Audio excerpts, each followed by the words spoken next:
బాబా గారిది మహారాష్ట్ర కాబట్టి మరాఠీలోనే చెప్తారు. మనదేమో తెలంగాణ, మనం తెలుగులో మాట్లాడతాం, మరాఠీ అర్థం కాదు. బాబా గారు చెప్తూ ఉంటే నాకు ఒక్క పదం కూడా అర్థం కాకపోయేది. అక్కడ బాబా గారి దర్శనం చేసుకొని కూర్చుంటుండే. అయితే అప్పుడు బాబా గారు ప్రవచనాలు చెప్తా ఉంటారు. ఒక్క మాట, ఒక్క మరాఠీ పదం అర్థం అయితే చెప్పు, అస్సలు అర్థం కాకపోయింది. ఇట్లనే చేతులు కట్టుకొని కూర్చోవడం, నిశ్శబ్దంగా కూర్చోవడం జరుగుతుంది.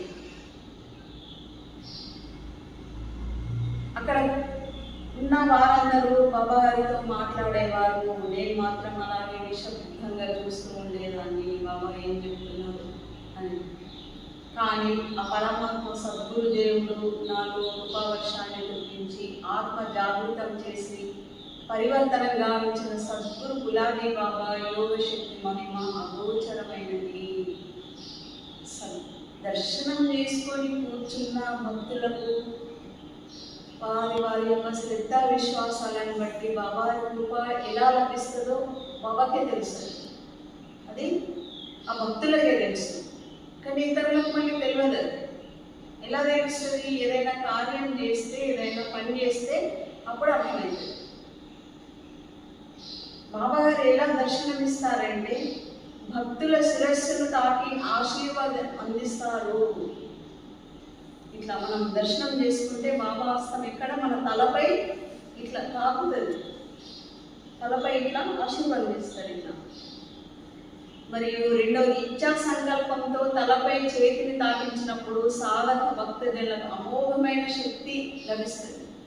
బాబా ఇట్లా చేతి परमेश्वर परब्रह्म आत्मा को बोले थे, यहाँ अपने को चक्कर बैठा और कोई बोलता ऊपर है, ऊपर ही थे, यहाँ से यहाँ तक है ऊपर है, ये सत्य है।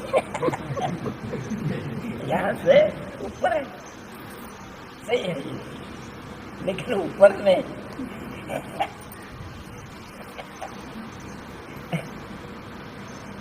मराठी में 7 आसमान बोलते, 7 चक्कर।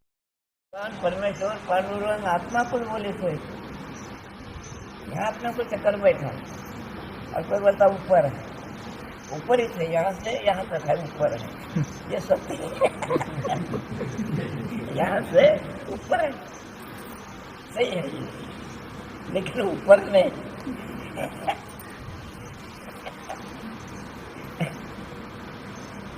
मराठी में 7 आसमान बोलते,